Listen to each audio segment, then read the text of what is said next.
ॐ श्री परमात्मने नमः। अथाष्टादशोऽध्यायः। अर्जुन उवाच सन्न्यासस्य महाबाहो तत्त्वमिच्छामि वेदितुं त्यागस्य च ऋषिकेश पृथक् केशिनिषूदन। श्रीभगवानुवाच काम्याणां कर्मणां न्यासं सन्न्यासं कवयो विदुः सर्वकर्मफलत्यागं प्राहुस्त्यागं विचक्षणाः। त्याज्यं दोषवदित्येके कर्म प्राहुर्मनीषिणः यज्ञदानतपः कर्म न त्याज्यमिति चापरे। निश्चयं शृणु मे तत्र त्यागे भरतसत्तम। त्यागो हि पुरुषव्याघ्रं त्रिविधः सम्प्रकीर्तितः यज्ञदानतपः कर्म न त्याज्यं कार्यमेव तत्। यज्ञोदानं तपश्चैव पावनानि मनीषिणाम् एतान्यपि तु कर्माणि सङ्गं त्यक्त्वा फलानि च कर्तव्यानीति मे पार्थ निश्चितं मतमुत्तमम्। नियतस्य तु सन्न्यासः कर्मणो नोपपद्यते मोहात्तस्य परित्यागस्तामसः परिकीर्तितः। दुःखमित्येव यत्कर्म कायक्लेशभयात् त्यजेत् स कृत्वा राजसं त्यागं नैव त्यागफलं लभेत्। कार्यमित्येव यत्कर्म नियतं क्रियते अर्जुन सङ्गं त्यक्त्वा फलं चैव स त्यागः सात्विको मतः। न द्वेष्ट्य कुशलं कर्म कुशलेनानुषज्यते त्यागी सत्त्वसमाविष्टो मेधावी छिन्नसंशयः। न हि देहभृता शक्यं त्यक्तुं कर्माण्यशेषतः यस्तु कर्मफलत्यागे स त्यागीत्यभिधीयते। अनिष्टमिष्टं मिश्रञ्च त्रिविधं कर्मणः फलं भवत्यत्यागिनां प्रेत्य न तु सन्न्यासिनां क्वचित्। पञ्चैतानि महाबाहो कारणानि निबोध मे साङ्ख्ये कृतान्ते प्रोक्तानि सिद्धये सर्वकर्मणाम्। अधिष्ठानं तथा कर्ता करणं च पृथग्विधम् विविधाश्च पृथक् चेष्टा दैवं चैवात्र पञ्चमम्। शरीरवाङ्मनोभिर्यत् कर्म प्रारभते नरः न्याय्यं वा विपरीतं वा पञ्चैते तस्य हेतवः। तत्रैवं सति कर्तारमात्मानं केवलं तु यः पश्यत्य कृतबुद्धित्वान् न स पश्यति दुर्मतिः। यस्य नाहं कृतो भावो बुद्धिर्यस्य न लिप्यते हत्वापि स इमाल्लोकान् न हन्ति न निबध्यते। ज्ञानं ज्ञेयं परिज्ञाता त्रिविधा कर्मचोदना करणं कर्म कर्तेति त्रिविधः कर्मसङ्ग्रहः।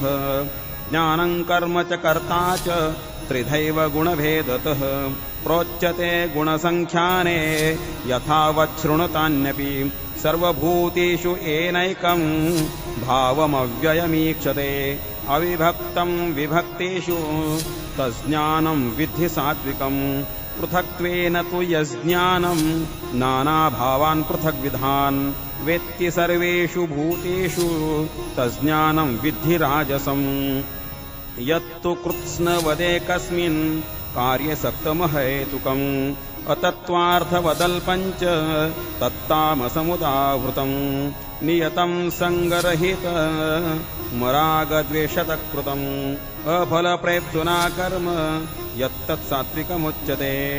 यत्तु कामेप्सुना कर्म साहङ्कारेण वा पुनः क्रियते बहुलायासं तद्राजसमुदाहृतम्।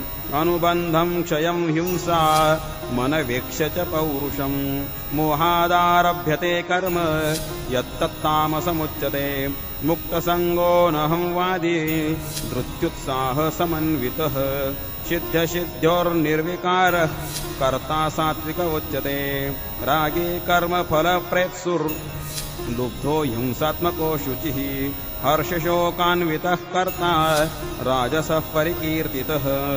अयुक्तः प्राकृतस्तब्धः शठो नैष्कृतिको लसः विषादी दीर्घसूत्री च कर्ता तामस उच्यते बुद्धिर्भेदं धृतिश्चैव गुणतस्त्रिविधं शृणु प्रोच्यमानमशेषेण पृथक्त्वेन धनञ्जय प्रवृत्तिञ्च निवृत्तिञ्च कार्याकार्ये भयाभये बन्धं मोक्षञ्च या वेत्ति बुद्धिः सा पार्थ सात्विकी यया धर्ममधर्मञ्च कार्यञ्चाकार्यमेव च अयथावत् प्रजानाति बुद्धिः सा पार्थ राजसी अधर्मं धर्ममिति या मन्यते तमसा वृता सर्वार्थान् विपरीतांश्च बुद्धिः सा पार्थ तामसी धृत्या यया धारयते मनः प्राणेन्द्रियक्रियाः योगेनाव्यविचारिण्या धृतिः सा पार्थ सात्विकी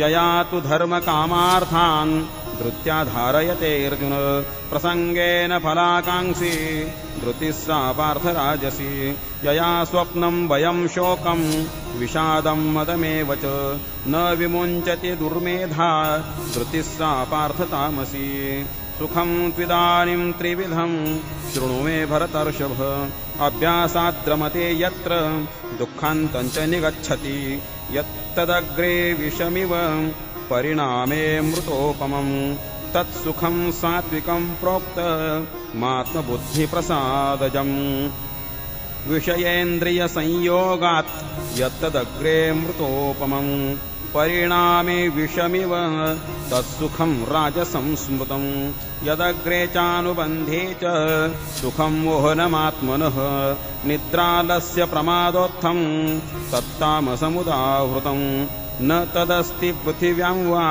दिवि देवेषु वा पुनः सत्त्वं प्रकृतिजैर्मुक्तं यदेभिश्चात्रिभिर्गुणैः ब्राह्मणक्षत्रियविषां शूद्राणां च परन्तप कर्माणि प्रविभक्तानि स्वभावप्रभवैर्गुणैः शमोदमस्तपश्शौचं शान्तिरार्जवमेव च ज्ञानं विज्ञानमास्तिक्यं ब्रह्मकर्म स्वभावजं शौर्यं तेजो धृतिर्दाक्षं युद्धे चाप्यपलायनं दानमीश्वरभावश्च चात्रं कर्म स्वभावजं कृषिगौरक्षवाणिज्यं वैश्यकर्म स्वभावजं परिचर्यात्मकं कर्म शूद्रश्चापि स्वभावजं स्वे स्वे कर्मण्यभिरतः संसिद्धिं लभते नरः स्वकर्म निरतसिद्धिं यथा विन्दति तच्छृणु यतः प्रवृत्तिर्भूतानां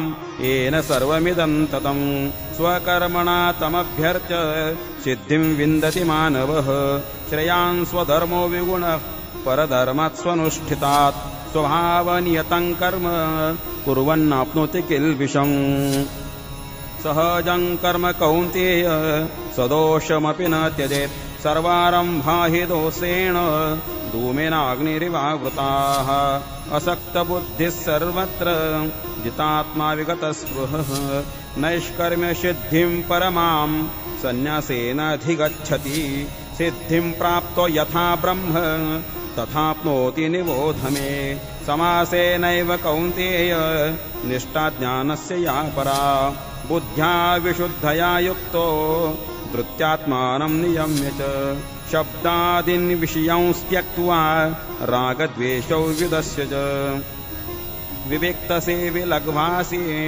यत वाक्कायमानसः ध्यानयोगपरो नित्यं वैराग्यं समुपाश्रितः अहङ्कारं बलं दर्पं कामं क्रोधं परिग्रहं विमुच्य निर्ममः शान्तो ब्रह्मभूयाय कल्पते ब्रह्मभूतप्रसन्नात्मा न शोचति न काङ्क्षति समः सर्वेषु भूतेषु मद्भक्तिं लभते पराम् भक्त्या मामभिजानाति यावान्यश्चास्मि तत्त्वतः ततो मां तत्त्वतो ज्ञात्वा विशते तदनन्तरम् सर्वकर्माण्यपि सदा कुर्वाणो मद्व्यपाश्रयः मत्प्रसादादवाप्नोति शाश्वतं पदमव्ययम् चेतसा सर्वकर्माणि मयि सन्न्यस्य मत्परः बुद्धियोगमुपाश्रित्य मच्चित्तः सततं भव मच्चित्तः सर्वदुर्गाणि मत्प्रसादात्तरिष्यसि अथ चेत्त्वमहङ्कारान् न श्रोष्यसि विनङ्क्षसि यदहङ्कारमाश्रित्य न योत्स्य इति मन्यसे मिथ्यैष व्यवसायस्ते प्रकृतिस्त्वां नियोक्ष्यति स्वभावदेन कौन्तेय निबद्धस्वेन कर्मणा कर्तुं नेच्छसि यन्मोहात् करिष्यस्य वशोऽपि तत् ईश्वरः सर्वभूतानां हृद्देशेऽर्जुन तिष्ठति भ्रामयन् सर्वभूतानि यन्त्ररूढानि मायया तमेव शरणं गच्छ सर्वभावेन भारत तत्प्रसादात् परां शान्तिं स्थानं प्राप्स्यसि शाश्वतम् इति ते ज्ञानमाख्यातं गुह्याद्गुह्यतरं मया विमृश्यैतदशेषेण यथेच्छसि तथा कुरु सर्वगुह्यतमं भूयः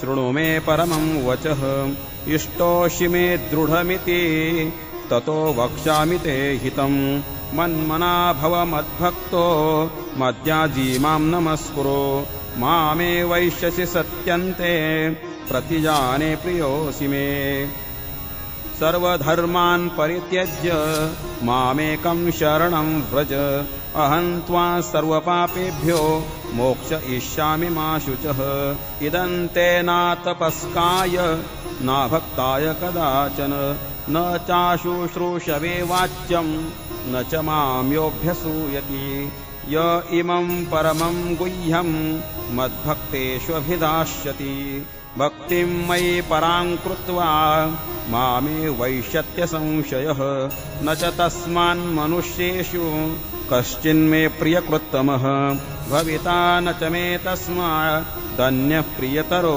भुवि अध्येष्यते च य इमं धर्म्यं संवादमावयोः ज्ञानयज्ञेन तेनाह मिष्टश्यामिति मे मतिः श्रद्धावाननसूयश्च शृणुयादपि यो नरः सोऽपि मुक्तः शुभाल्लोकान् प्राप्नुयात् पुण्यकर्मणां कच्चिदेतच्छ्रुतं पार्थ त्वयैकाग्रेण चेतसा कच्चिदज्ञानसम्मोहः प्रणष्टस्ते धनञ्जय अर्जुन उवाच नष्टो मोहः स्मृतिर्लब्धा त्वत्प्रसादान्मयाच्युत स्थितोऽस्मि गतसन्देहः करिष्ये वचनं तव सञ्जय उवाच इत्यहं वासुदेवस्य पार्थस्य च महात्मनः संवादमिममश्रौष्य मद्भुतं रोमहर्षणं व्यासप्रसादाच्छ्रुत्वा नेतद्गुह्यमहं परं योगं योगेश्वरात् कृष्णात् साक्षात् कथयत स्वयम्